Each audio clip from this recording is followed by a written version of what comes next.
v borbi zoper prekarnost je ključna moč in sočasno odgovornost na državi. Da na eni strani onemogoči zlorabe različnih oblik zaposlovanja, na drugi pa spodbudi tiste prakse, ki bodo podjetja motivirale v trajnostni razvoj in družbeno odgovoren odnos do dela. Se pravi, da poleg tega, da sama naredi korak naprej, angažira tudi druge družbene deležnike. Govornici vabim ministrico za delo, družino, socialne zadeve in enake možnosti, magistro Ksenijo Klampfer.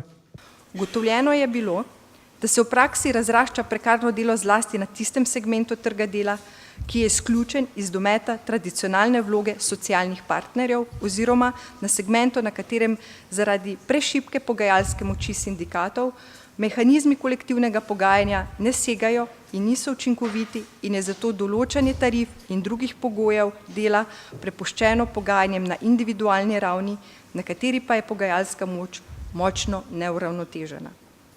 Študija v celoti potrjuje ugotovitev o prekarnem delu kot izrazito negativnem družbenem fenomenu, ki spreminja sfero dela in s tem seveda tudi življenja na način, ki ni združljiv s standardi sodobne pravne in socialne države. Toliko uvod in v razpravo, državni sekretar Tilen Božič se vam bo pridružil v nadaljevanju, ob koncu se vam naj zahvalim in vam želim prijetno delo še naprej. Hvala, ministrica.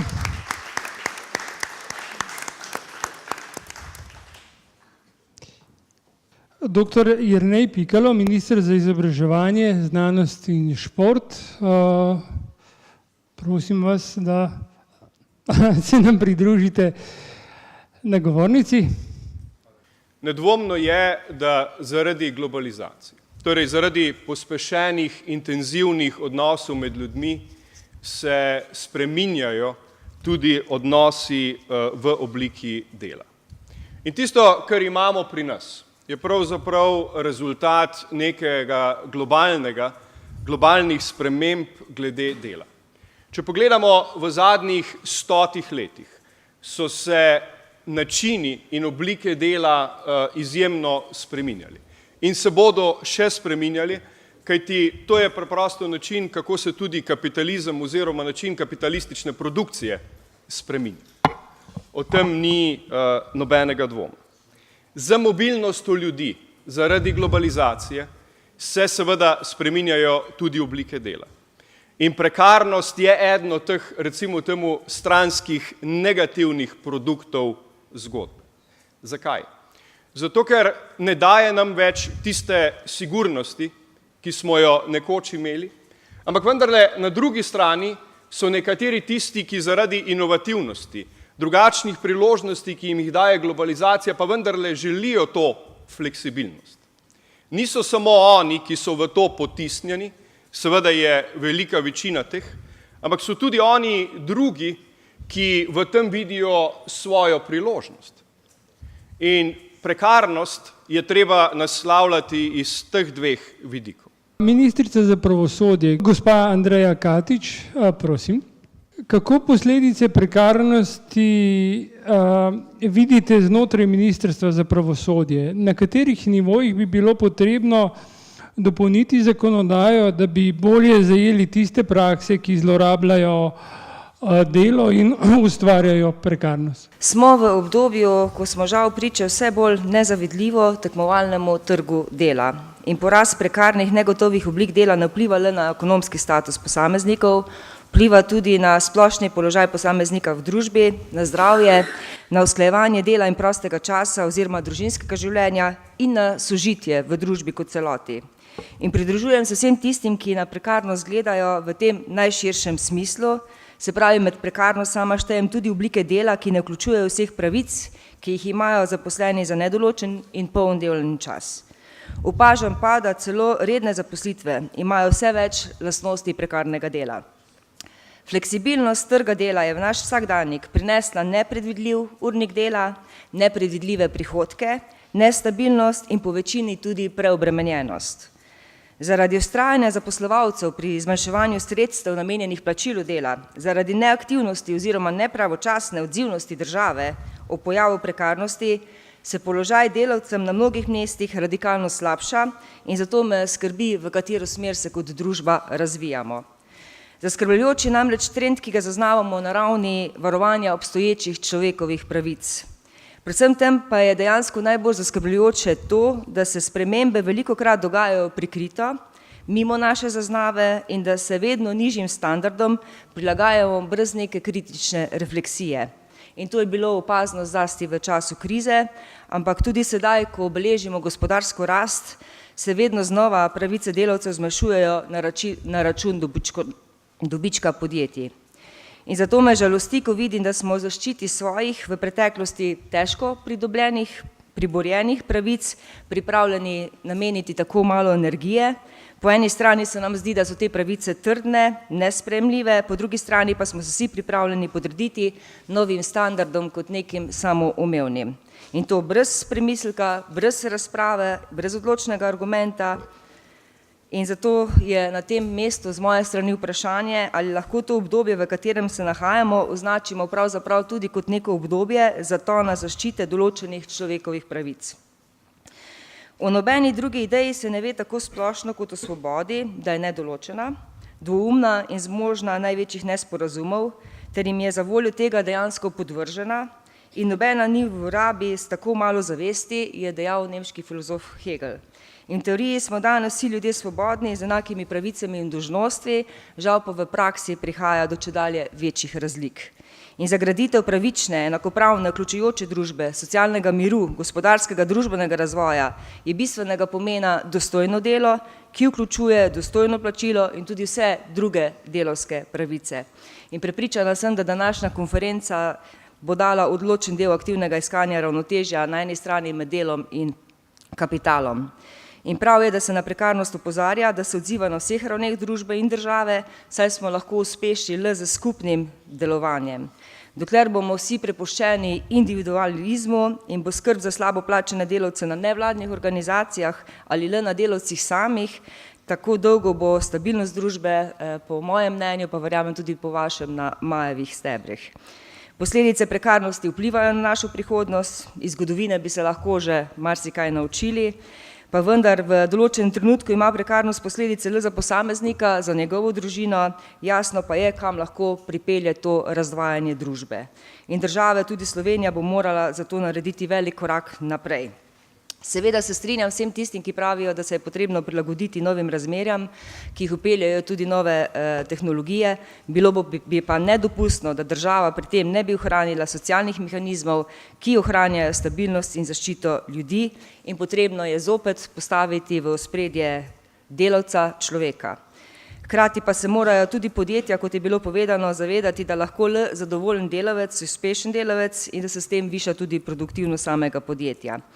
Kar se tiče zakonodajnega področja Ministrstva za pravosodje, tisto, kar je najprej vidno, pa kar je bilo nekako že povedano, bomo problem prekarnosti naslovili v obliki odprave volonterskega sodniškega pripravništva, kar je bilo tekom dosedanjih priprav reforme področja pravniškega državnega izpita soglasno, usklajeno s strokovno in širšo zainteresirano javnostjo. Poleg ustrezne zakonodaje in nadzornih mehanizmov pa so poseben garant za obstoj dostojnega dela in tudi delovna in socialna sodišča, ki rešujejo spore na zelo občutljivih področjih posameznikovega življenja. In letos smo praznovali 25. obletnico, odkar so bila v Republiki Sloveniji ustanovljena delovna in socialna sodišča, kot jih poznamo danes, in hkrati tudi 45. obletnico specializiranega sodstva na tem področju. In v tem dolgem obdobju se dodobra utrdila vloga in pomen specializiranih delovnih in socialnih sodišč kot tistih sodišč, ki še posebej skrbno skrbijo za uveljavljanje ustavnega načela Slovenije kot socialne države, ki je izraz sodobnega vrednostnega sistema, ki v središče postavlja človeka kot posameznika in kot člana družbe. In iz takega vrednostnega sistema izvira tudi zaveza spoštovanja človekovega dostojanstva kot temeljne vrednote, iz katere izhajajo tudi posamezne človekove pravice in svoboščine. In vsekakor je potrebno vsakomur zagotoviti ne le formalne, ampak tudi dejanske možnosti za učinkovito uresničevanje vseh človekovih pravic. In če so le te kratene, tudi z njihovim uveljavljanjem pred sodišči. In prav tukaj imajo delovna in socialna sodišča pomembno vlogo, saj posebej upoštevajo položaj šibkejših strank v postopku, v delovnih sporih položaj delavcev v razmerju do delodajalca. Vsekakor pa pridejo sodišča na vrsto tista kot zadnja, ko se zloraba zazna in je potrebno začeti postopek proti kršiteljem predpisov in zakonodaje. Predtem je pomembna vloga tudi inšpekcijskih služb, a dejstvo je, da mora v boju proti prekarnosti dejavna postati celotna družba na vseh svojih področjih. Ne le vlada ali tisti, ki zavarjajo pravice dela, ampak pomembno je, da smo vključeni prav vsi, ki znotraj socialnega dialoga uravnavamo ključne odnose. In le na ta način lahko odpravimo obseg prekarnosti in zagotovimo tistim, ki se ne uspejo takoj zagotoviti varne službe, da živijo v bolj znosnih pogojih. In prav zaradi tega ocenjujem, da je v sedanjem obdobju to medresorsko sodelovanje, ki je bilo v preteklosti velikokrat neka slabost delovanja naše države, nekako na boljšem stanju, kot je bila prej, in da bomo z tem lahko potem, ko je to kot ena izmed prioritet, skupaj našli tudi ustrezne rešitve. Hvala. Hvala.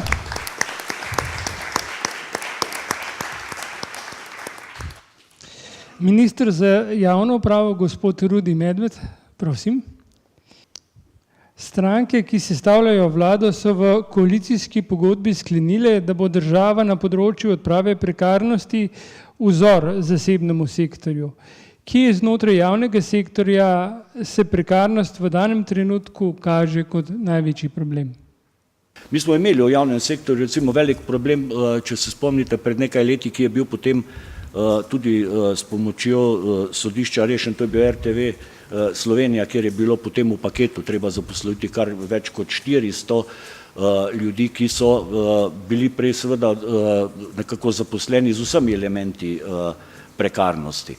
Tudi danes, zdaj, če tako na splošno pogledamo, je velik problem študentsko delo, tudi v javni upravi. V tistem delu, kjer se seveda študente zaposluje z elementi popolnoma redne zaposlitve, pa se s tem nadomešča delavca, ki bi bil sicer redno zaposlen. Torej ne zaposli se človeka v redno delovno razmerje, ampak se zato najame študenta, in to je lahko problem. So problemi tudi še na nivojih drugod po javnem sektorju, šolstvo je minister Pikalo omenil, še drugod, tudi po manjših ali pa večjih javnih zavodih obstajajo ti elementi, vendar jaz mislim, da ne moremo pa govoriti kot zdaj prekarnost in javni sektor, da je sistemski problem v javnem sektorju prav prekarnost. Odgovornost vseh delodajalcev, vseh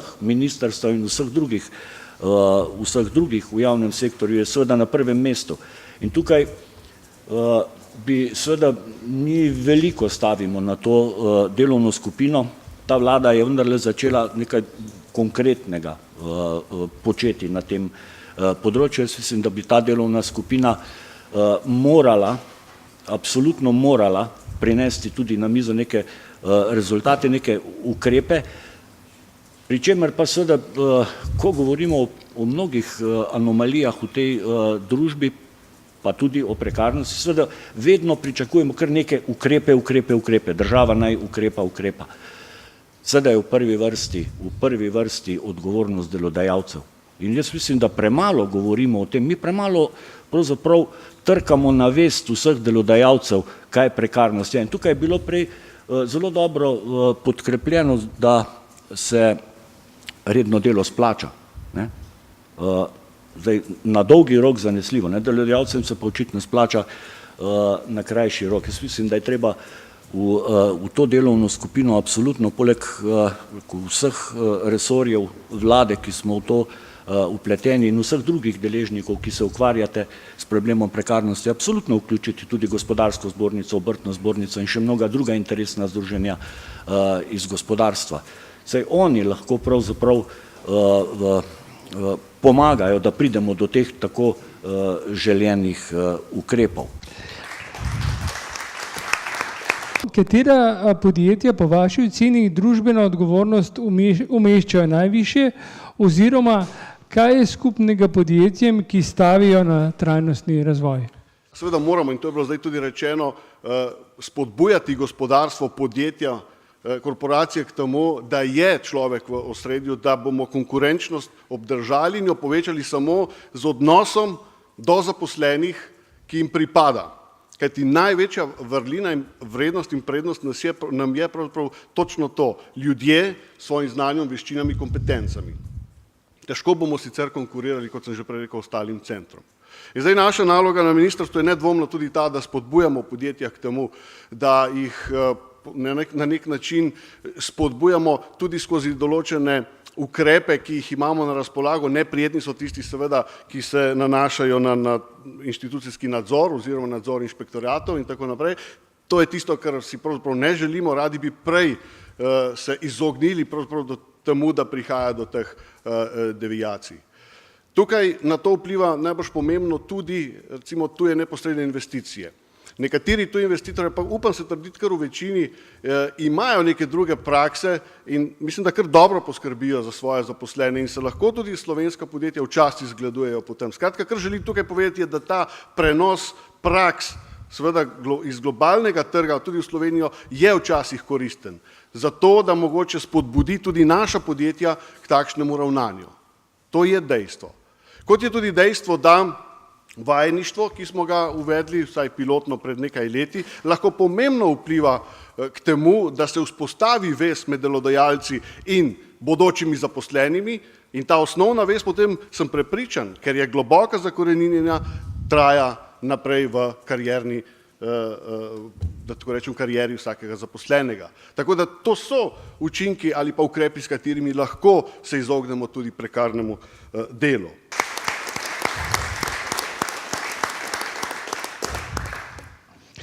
Sekretarka v kabinetu predsednika vlade Marjana Šarca, dr. Anja Kopač, se pravi, vprašanje za vas bi bilo, kako visoko med prioritetami, ki si jih je koalicija zadala pred nastopom mandata vlade, je prekarnost, oziroma znotraj katerih resorjev bo odprava prekarnosti najbolj izboljšala razmere po vaši oceni? Hvala Črt, hvala za povabilo, lep pozdrav vsem, predvsem na začetku visokemu zboru in pa kolegom in kolegicam. Vedno, ko prijam na fakulteto za družbene vede, se še vedno počutim, kot da sem doma, tako da hvala za povabilo. Kar se tiče vlade, v tem trenutku lahko rečemo že samo s tem, kdo tukaj danes sedi, da je odprava prekarnosti zelo visoko med prioritetami, tudi zastavljeno z vidika medresorske delovne skupine, v katerem je bilo veliko govora. Skratka, medsektorsko, torej sektorski pogled in pa predvsem povezanost, ker vlada je kolektivni organ, predvsem to, da iz vrha lahko rečemo, imajo podporo vsi resorji, da izpeljajo stvari, ki so nujno potrebne. Vsekakor je pa to, kar je bilo že omenjeno z vseh strani drugih akterjev, morda zgodovinskega spomina, toliko let smo se borili za določene stvari, tako da sedaj smo veseli, da je inšpektorat dobil dodatne zaposlitve, ker vemo, da je problem nadzora. Po drugi strani je prvič odprto po dolgem času zaposlovanje in možnost, da se insourcing dejansko izpelje, da zaposlujemo v državni upravi, da je več sredstev, da so mladi raziskovalci plačani, skratka, se stvari premikajo. Ampak tu gre za vprašanje, bomo rekli, reševanja na mikroravni. Tukaj bi pa morda vseeno kot bivša raziskovalka z tega področja, tudi ministrica in državna sekretarka z tega področja, povedala, da se stvari odvijajo hitreje, kot so se v preteklosti, predvsem zaradi tega, ker gre za, bomo rekli, širše družbeno spoznanje, da gre tako za pomembno družbeno kot tudi ekonomsko vprašanje. Slovenija je mala družba, imamo 2 milijona ljudi, in danes trg dela zelo jasno kaže, da prekarnost ali nezadovoljstvo delavcev imajo svojo ceno in človek zopet se postavlja v pravo razmerje do kapitala. In mislim, da se bodo ta vprašanja danes drugače reševala, kot so se v preteklosti. Vsekakor pa lahko na preteklih izkušnjah sklepamo, da brez regulacije, ki pa je v pristojnosti države, to ne bo izpeljano. Torej, tu je zdaj vprašanje, na kakšen način bo država regulirala svoje temeljne sisteme. Tukaj govorimo o trgu dela kot delovno razmerje, kot tako digitalizacijo in vsem, kar se dogaja na področju trga dela. In po drugi strani morate vedeti, ko govorimo o elementih socialne varnosti, ključno, kaj bomo storili za spreminjanje sistemov socialne varnosti. Hvala. Glavni inšpektor za delo, Jadranko Grlič, prosim. Inšpektorat Republike Slovenije za delo bo letos dobil 10 novih članov, 10 inšpektorjev. Trend naj bi se v naslednjih 4 letih, kot smo govorili tudi z državnim sekretarjem, nadaljeval v danem obsegu. Koliko inšpektorjev bi potrebovali, da bi vaše delo potekalo povsem brez težav, je prvo vprašanje. Drugo pa, katere ukrepe bi bilo še pomembno sprejeti, da bi bila kazen ob zlorabi zakonodaje hujša od profita, ki ob zlorabi zakonodaje nastane? Vesel sem, da na tako eminentnem skupu se tudi sliši glas inšpektorata za delo. Ker namreč pogosto so nekašna mnenja, da inšpektorat za delo slabo opravlja svoje delo, da ne ugotavlja veliko kršitev glede delovnopravne zakonodaje. Spoštovani, vsem vam je znana kadrovska podhranjenost inšpektorata za delo. V letu 2018 je 50 inšpektorjev na področju delovnih razmerij opravljalo nadzore. Veseli smo, da je v letu 2018 vlada sklepom še povečala kadrovski načrtom, povečala število inšpektorjev za 5 inšpektorjev. V letu 2010 je to povečalo z 10 novih zaposlitev. 10 novih zaposlitev bomo zaposlili inšpektore po vsej Sloveniji, največ na področju delovnih razmerij, ker na področju delovnih razmerij opravljamo približno 80% nadzorov. Inšpektore bomo zaposlili tudi na področju varnosti, zdravja pri delu, pa tudi glede socialne inšpekcije. Moramo opozoriti, da dodatno zaposlovanje inšpektorjev potrebuje tudi dodatno zaposlilo drugih strokovnih delavcev. Namreč tudi zakon o inšpekciji dela je že v letu 2014 se opredelil pojem strokovnega pomočnika, ampak do danes ni bilo prišlo niti do ene realizacije takšne zaposlitve. Sicer zato, da bi nekdo postal dober inšpektor, da bi opravil približno nekaj manj kot 200 nadzorov na leto, da bi ukrepal približno izdal 140 ukrepov, da bi ti ukrepi izdržali presojo pritožbenih organov, je potrebno več let.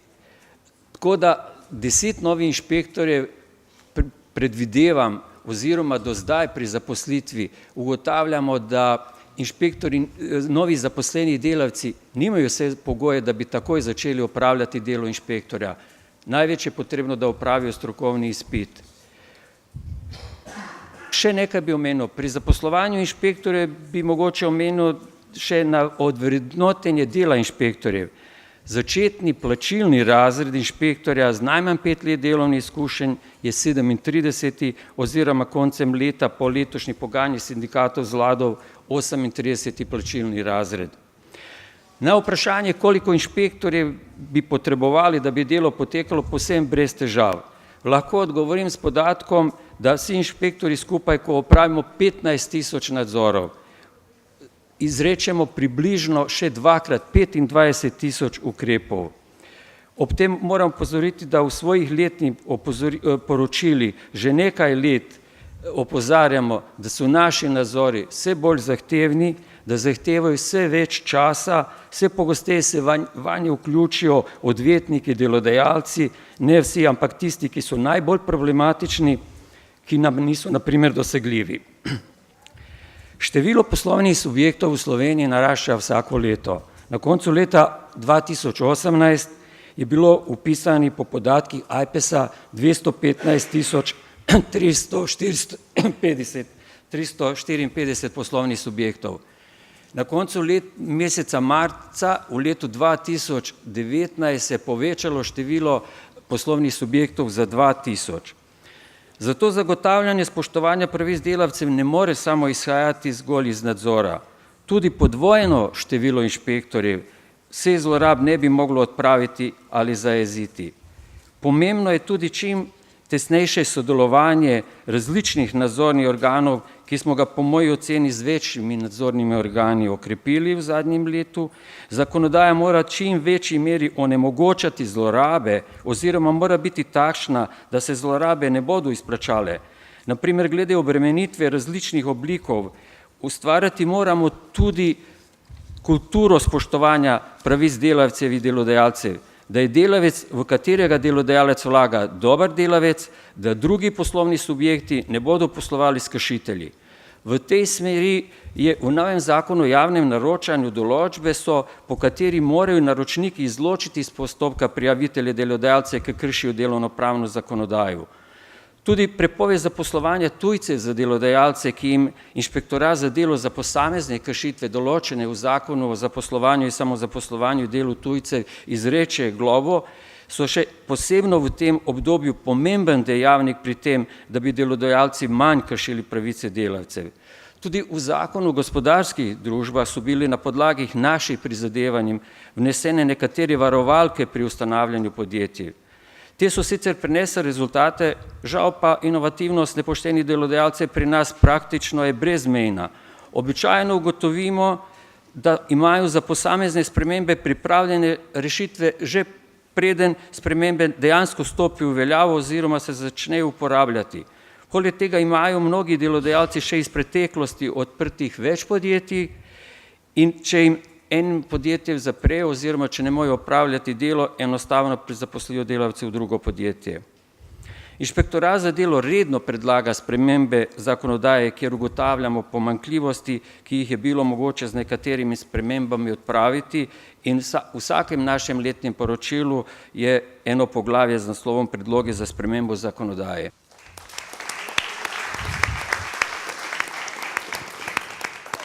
Hvala. Torej, predsednika Državnega zbora magistra Dejana Židana, prosim, da se nam pridruži na govornici.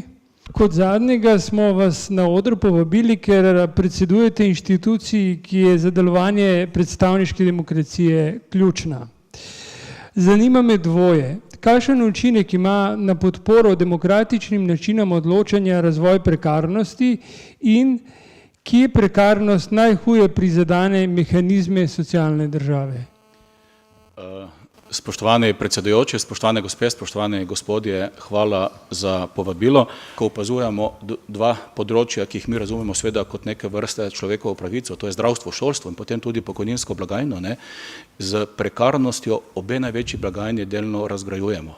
In to je grozno, ker spreminjamo način življenja, ki je v resnici dober in daje vsem posameznikom v tej državi neko večjo varnost. Torej, ni prekarnost problem samo za stališča posameznika, ampak je izraziti problem tudi zato, ker nam sistem delovanja razgrajuje. Čas za pomemben korak naprej je primeren. Nikoli ne vemo, kako dolgo bo časovno okno odprto, zato ga je potrebno izkoristiti. In kot tretje, spopadimo se z tem finančnim vzvodom, ki v bistvu motivira ljudi na obeh straneh, da je prekarnega dela več, kot bi bilo potrebno. Hvala. Torej, za izvedbo današnjega dogodka so kolegice in kolegi tudi odgovorni, se pravi, naj jih predstavim. Se pravi, pri izvedbi pravnega panela, katerega vodja bo nekdanji predsednik, gospod Danilo Tirk, bo pomagal pravzaprav Denis Maraš, doktorski študent politologije. Pri izvedbi ekonomskega panela, katerega vodja bo dekanja oziroma